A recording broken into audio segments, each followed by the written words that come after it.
ciel se charge, le Doc News capte chaque nuage. Prévision, tendance, on analyse. De la météo aux grandes crises. Des courants d'air aux ondes marines. On suit les tempêtes et les ouragans qui s'alignent.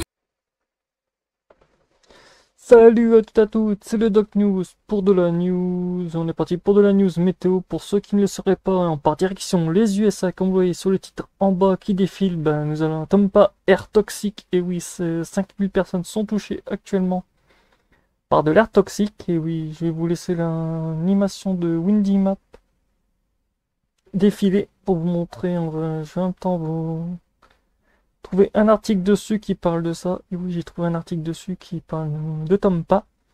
Warning on the 50 000 people air toxic.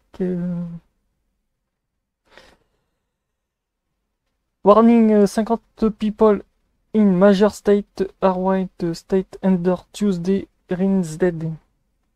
Et oui, c'est un peu ouf.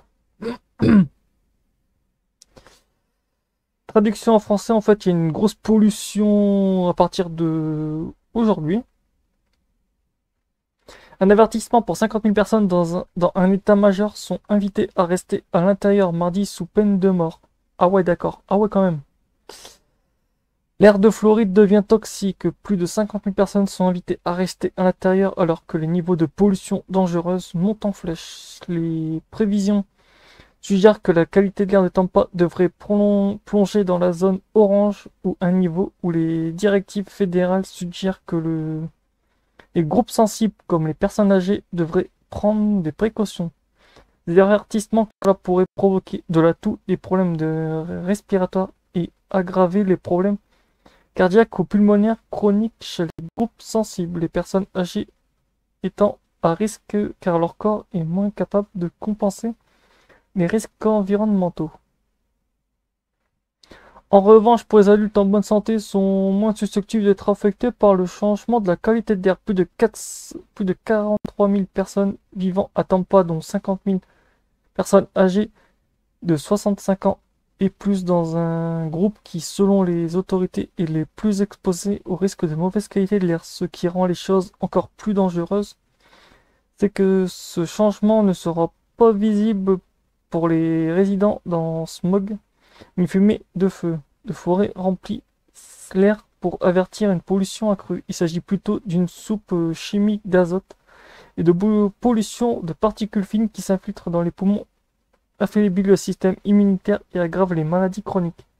Son l'EPA, le niveau AQI orange 101-150 marque les points à partir duquel l'air extérieur devient une menace pour toute personne souffrant d'asthme et de problèmes cardiaques ou d'autres maladies respiratoires. Dis donc, j'ai l'impression que ce machin il touche que des personnes avec des trucs respiratoires. Ah oui, ah oui, ah oui, quand même. Donc voilà, c'était tout pour cette petite news. Autant vous dire, le Tampa et toutes les parties des USA sont aussi touchées par ce risque de pollution, mais bon, ce que je vois, ça ne touche que certaines zones, donc...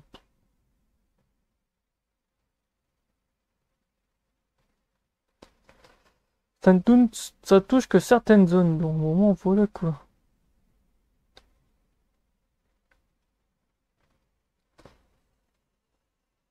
Tant qu'à faire, j'ai envie de vous lire.